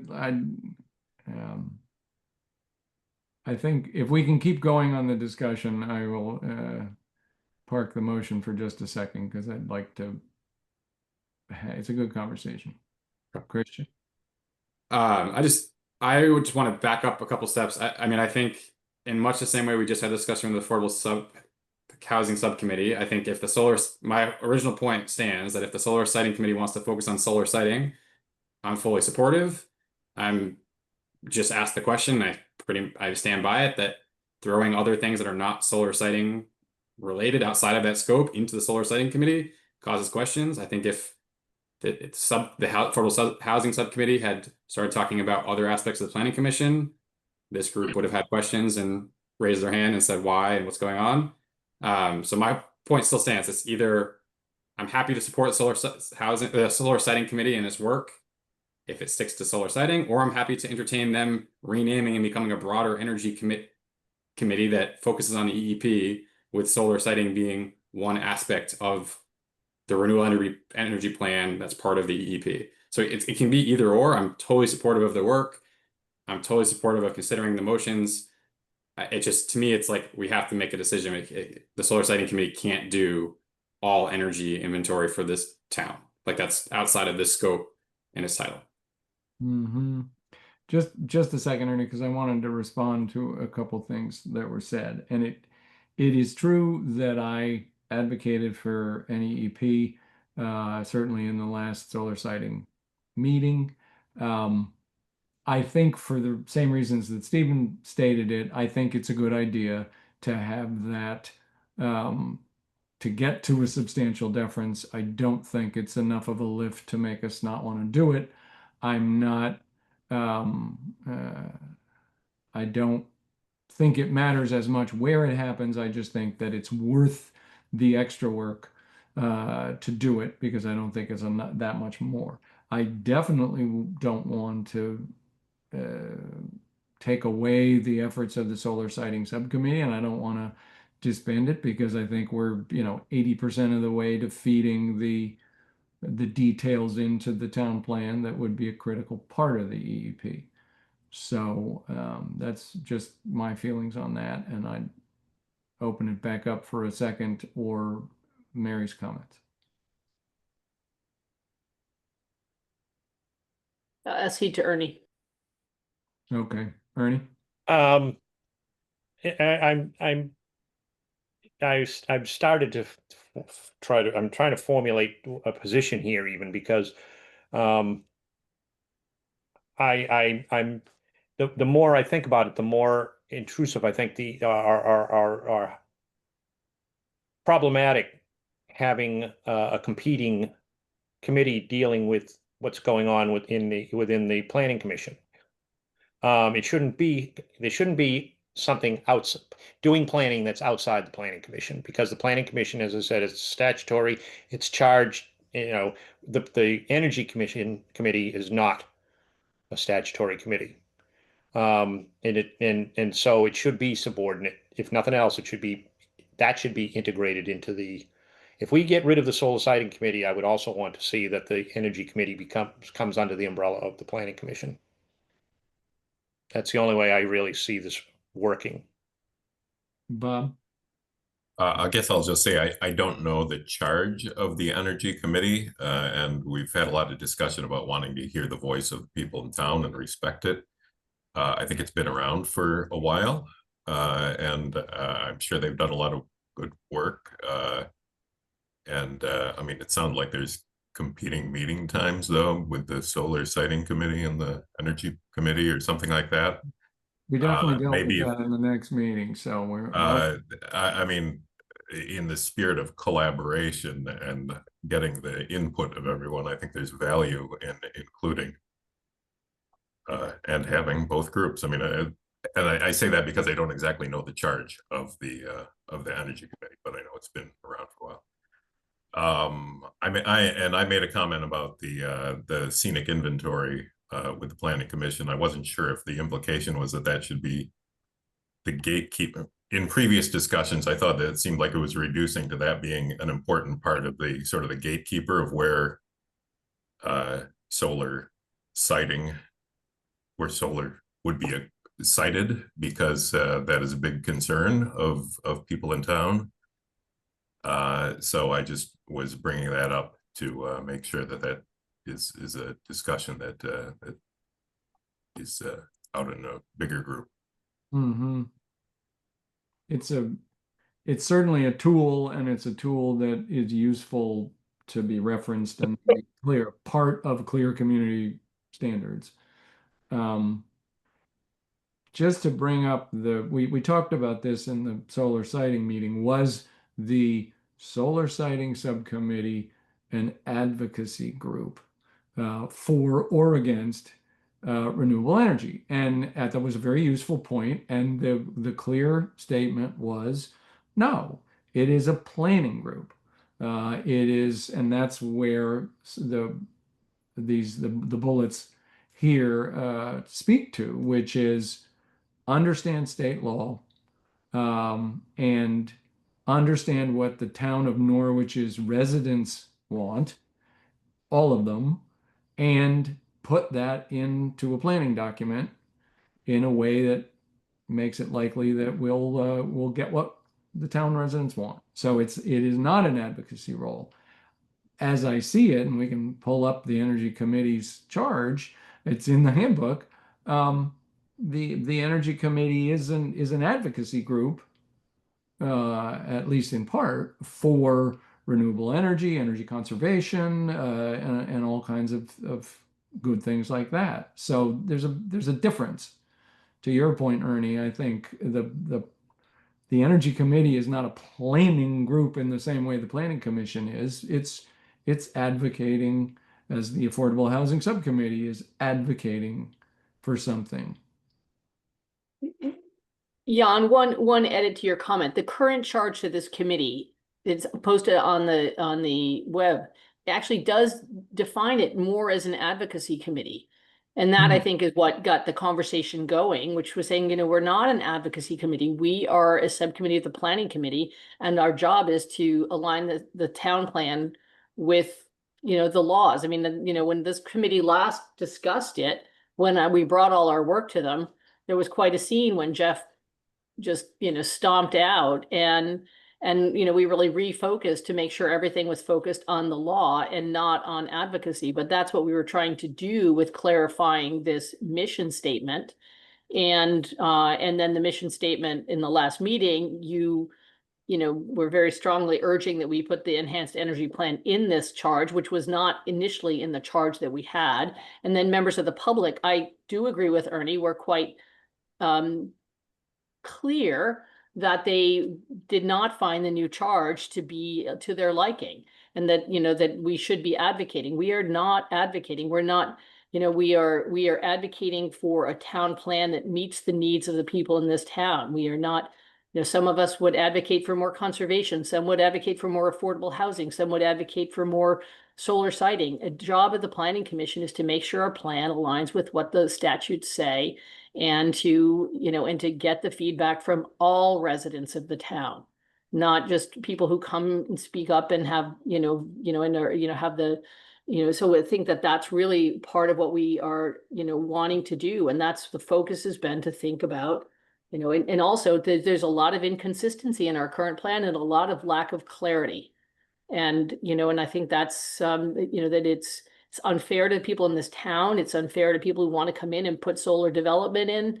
They get run through the ringer, and that's what happens. And because it's not clear. So if you all want to do it in the enhanced energy, then go for it. And dissolve this committee and have that be part of it, and have it be that you're going to get the town plan, do the enhanced energy as a way to make, to align the plan. I'm fine. But because I think, Christian, your suggestion that we just keep the solar and then work on the enhanced, that gets into the idea of like, well, okay, we're going to edit it twice, and people think that's a waste of time, but we do have a plan that is seriously out of step. And seriously, we have a plan right now that has no regulatory teeth in it at all. Or I shouldn't say at all, very little regulatory teeth in terms of solar. And that's why, we got to be such a mess with Upper Loveland. So let me wrap back around to the process here, just so we have a motion on the table. Do I have a second to dissolve the solar siting subcommittee? Ernie, did you just mutedly second? Okay, Yes. all right, seconded. Do we have any further discussion on the motion? I personally am against it because I think we can fit the two things together. The detailed input from the solar siting subcommittee on the work that's been done, and here are what we've learned about the state statutes. Here's how you have to say it for it to be clear. And then that meshes into a larger body of work that is the enhanced energy plan. So I don't see them as mutually exclusive. I see them as complementary, and one is a piece of the other. Christian?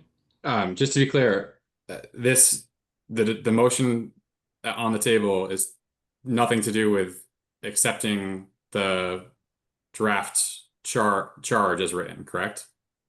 That's not what the current motion is. No. Okay, so in that case, like I'll just say for the group, like I'm not in favor of disbanding the solar committee as written, as it's been working.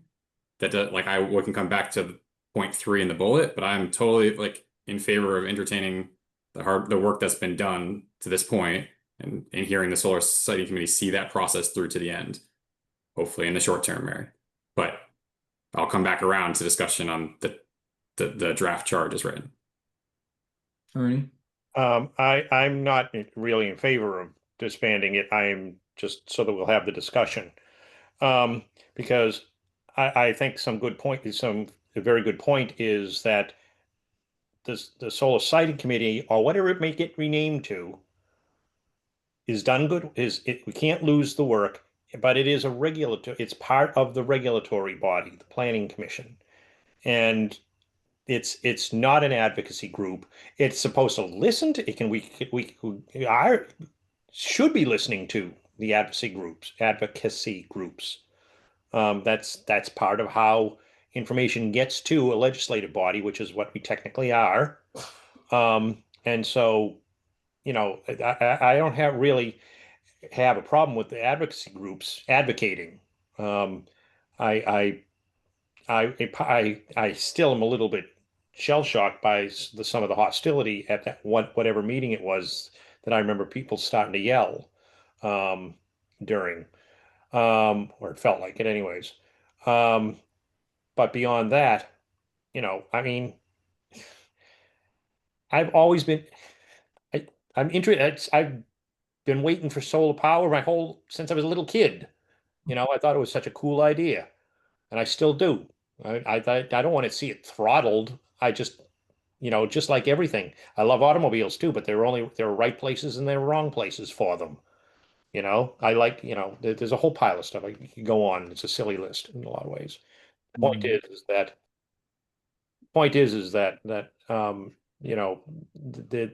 we're involved in planning. We're involved in making it real.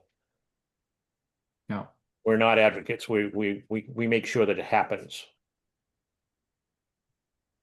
Any other comments to that specific motion? I just say that we made the group, voted on the group for a reason. They're doing good work, and there's good discussion that's come from it, both inside and out. And I think, I'd love to keep moving forward. All right. Well, let's call the question on that specific motion to moved and seconded to dissolve the solar siting subcommittee. All those in favor? Opposed? All right. Good work, Mary. So to the Well, and we have I want to get if we can get something tonight to be able to feed into the select board, it would be valuable, but I don't want to shortchange the conversation. I do think, I'm hearing agreement that the solar siting subcommittee is a planning group, not an advocacy group. And, our job is to take these 3 components: state law, all town residents' wishes, and that's the whole challenge to planning, is blending and balancing conflicting town residents' wishes. That's our challenge in the planning commission. And then clear regulatory language. Those three, and that's our challenge. So given that, I think the solar siting subcommittee has the first two bullets there are just that, a planning aspect that says we are going to know the state regs better than the whole commission does because we've done the work. We're going to propose very specific regulatory language. We're going to listen to the other groups, but to some degree, when you start blending Conservation Commission and so forth, and the Energy Committee, at what point does that blending happen in the Planning Commission? That, I guess, is the question. The Solar Siting Subcommittee could have a very focused thing that we have done a lot of work on. So I guess, Christian? I mean, I don't know if a motion, but at least for discussion points, I would just propose we either strike the third bullet or rewrite the third bullet in a way that says that the Solar Siting Committee will contribute to the solar portions of the Enhanced Energy Plan as considered by the Planning Commission. So either one of those is totally fine by me, but it basically keeps Solar Siting doing exactly solar, being the experts on solar, but takes them out of the larger Enhanced Energy Plan and being responsible for that entirety in its entirety. I think that's a great edit. Yeah. And I mean, I would just want, and it's nodding heads at this point, but I do advocate for the Planning Commission moving forward on this limited targeted set of town plan updates, and keeping it tight enough so that it can happen in a timely fashion. So that part that comes off of the solar siting, it doesn't mean it's not going to happen or it's going to get bogged down in something so big that it never moves. Okay. Are there other comments to that proposal? Do we have a preference? I mean, Mary, do you have a preference relative to deleting it or adding it as we will input a specific portion? To say we'll input it, they will input it to the provide input to the Enhanced Energy Plan to the Yeah. period. I agree. That gives it that gives the subcommittee a longer life. Like that makes it so it has a charge after this next round of edits go through. Like they still are contributing something to the Planning Commission as with regards to solar energy. Right, because I think what will happen is, to your point, Christian, if these are the experts on the Planning Commission feeding in certain knowledge, then what's going to happen is it's going to go into the Planning Commission. You're going to talk about Enhanced Energy Plan. You're going to be blending different town residents' needs and so forth, and you're going to want that input from those experts into that conversation as you're drafting the Enhanced Energy Plan.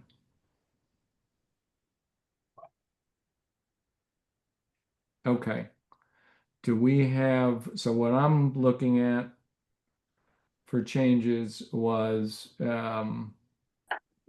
changing three-phase power lines to necessary infrastructure, spelling out Public Utilities Commission, parentheses, section 248. And adding the edits, which I don't have specifically, but on the third bullet to input those criteria and language into the Enhanced Energy Plan process. Great. All right. Can I get a motion on that?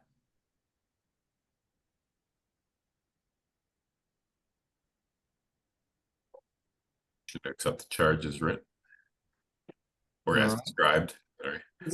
As amended. As amended, thank you. So a second. All right. Discussion on that motion. All those in favor? Opposed? Thank you. All right, thank you. I'm sorry for the confusion and I know, but I think we got to a good place. So as I said, I wrote something to the select board saying theirs was a placeholder. We'd come back with something. Mary, I'm perfectly fine if you want to attend the select board or if you want to roll those comments in and send them to me. I'm going to the meeting anyway. It's Okay. totally, Very good. I'll send them to Totally. you. totally up to you. And then I think we have, the solar siting subcommittee has our next meeting scheduled. Help me out, 22nd, is that right? We had two dates we proposed and Stephen was gonna check with Ernie. Yeah, the 16th. 16th. The 16th is it? Okay, thanks. All Yeah. right. So Tuesday, September 16th will be our next meeting, and we can take that charge and say, all right, how do we focus? Now, Stephen, to the degree that one of the things on your task list was to bring some background on creating an enhanced energy plan. I think what we will need as that charged subcommittee will be the pieces that matter to our charge. So you know, in terms of like collecting transportation data and types of cars and all this other stuff, that's not what we're going to want to know. Right. We're Yeah. going to want to know, what does it take in an enhanced energy plan relating to solar siting? Got it. Okay, thank you. All right, I'm gonna jump or go fast through this just because I want to touch on capital planning. I had a conversation with Christian and I put a letter in to the select board, which is in their packet, which specifically reports to them that we made a motion, the planning commission decided at our last meeting to go forward with a capital planning exercise, that by statute, the first step of that is a utilities and facilities plan. I stuck the statutory definition in there.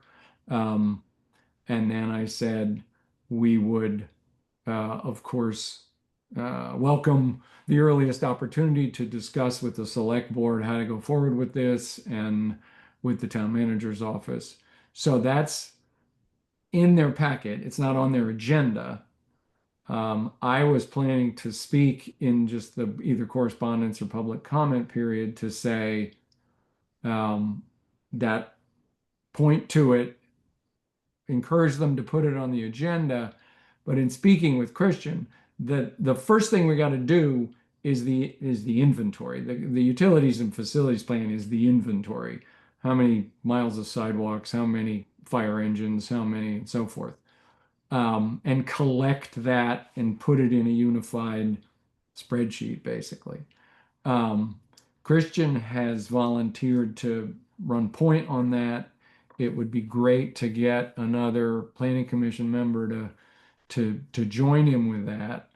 And then what I would propose to do tomorrow with the select board, and it may or may not fly, but I would ask, can we have a minimal commit of town staff so that the town manager can send out a note to his department heads that say, this process has started, please answer the phone if Christian calls up and wants to start a conversation about what you have for your department. Christian, did you have other things you wanted to add? No, I just add that hopefully the goal is, I don't know, it takes maybe a month or two to get this initial inventory done, and then we circle back to the planning commission with a kind of a presentation review of what we've gathered. And then we'll circle back to the town and the select board again after that. So I don't know, a couple months, not like a years-long project. Hopefully this is done this fall. Christian, I had circulated some energy chapters from other towns. Did you find those helpful? Oh, yeah. Utility and facilities chapters. Yeah. Yeah, the only question we had is most of them were in narrative, like prose, and so pretty long, and in some cases not. I don't know. It's hard to tell if that's sufficient or if we're looking for like the actual like detailed number and value, et cetera, of. I mean, I think They weren't spreadsheets. They were sections of town plans rather than a spreadsheet of every fire truck in the town. well, I mean, ultimately, it has to be in narrative format. It goes into the as a chapter of the town plan. The work to create the inventory is going to, feed that narrative. Yeah. But yeah, and we can always, we can always reach out to Two Rivers for guidance. Yeah, maybe But yeah. depending how tomorrow goes, assuming we get the green light, I'll reach out to you sometime this month to That's great. start to make a plan before we do any contacting to any like town departments or anybody else. We'll just you and I can connect. Sounds Yeah. great. It may be that we can create a plan-like document that can be a narrative form in parallel or even before having every nitty-gritty detail. If you want to do a 5-year program or a real capital plan, you're gonna want to know numbers and you're gonna want to know, when's my next police car needed. Yeah, absolutely. I think we can run both those efforts in parallel, writing the narrative and the data collection. And Okay. I'll just say I'm hopeful that most of these groups have this data as something that's like I would assume the fire department, the police department, the rec department has some sort of I don't know how depending on how formal or what form it's in, but like they must know what they have and what they need and how like to some extent, especially the big ticket items. So Mhm. Yeah. Yeah. so it's just asking people to send us what they have because as far as I know, they're just siloed. Even better would be if you, Stephen, tell me that you and Brennan have a master list somewhere, and I just need to get the master list from you. Oh no, I have no idea. I mean, my assumptions are your assumptions, but I don't know for a fact. Okay. They have those lists. Does anybody can anybody help Christian with this phase? That's willing to sign on to help with this? Just to be clear, the ask basically is that when we get the list of departments and groups that we're supposed to be reaching out to, is that someone else would take half of the list and like talk to the public works department and this like different groups basically. So you'd be signing up for I don't know, maybe four calls in September, October.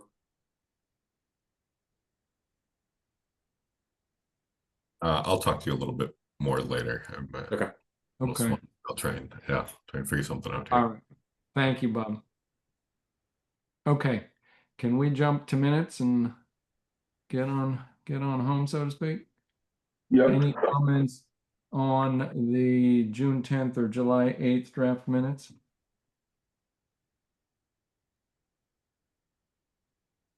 Was one of those the one that rolled over that we wanted to be very Yes. Yeah, so we didn't have a maybe a little quorum of people who short had been there. had been there, yeah. So I think we have 4 from the June meeting, and I wasn't there for the July, so I have no idea about July.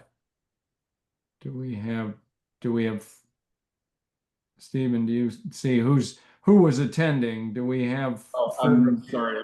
My laptop's about to die. if we've got 4 for June 10th, can I have a motion for June 10th? Let me just double check that.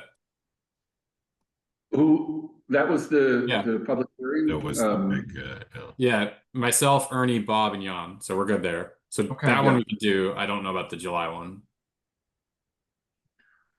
The July is a no-go. motion to approve minutes from June 10th. Second. All those in favor? All right, so we got June 10th, and we still don't have the people to do July 8th, is what we're saying? Okay. All right. How does that work? How does that work out? Do you need? There's only 4 people in attendance. Do you need all 4 of them in attendance? Do you need a majority of the 4 who are in attendance? I think it's quorum of. I think I need the people who were there. Okay. Yeah, it's the majority of the members. So Yeah. if. Yeah. It's all right. It's not, I mean, the draft minutes will stand. There's nothing too crazy controversial about them. All right. I'll take a motion to adjourn. Motion to adjourn. Second, All right. All those in Thank you. favor? Thank Thanks you. to everyone. Good Bye. chunk of work, and please do your homework for the 9th with Two Rivers. I think it's going to be a very interesting discussion. Good luck tomorrow night. Yeah. Yeah. Well, feel free to come to the select board. We got several. Oh, I'll see you there tomorrow night. Thank you, Stephen. A unanimous vote. Yeah. Oh, yeah. Anyway. They're also voting on our zoning regulations. Yeah, Oh, that's- yeah. I'm definitely going for that. Is that first in the agenda? I It's think, after public comments, yes, but you- I first think on it the- is. Okay. Yeah, All right. Good Excellent. night, everyone. thanks, Thank you. everyone. Good night. Right.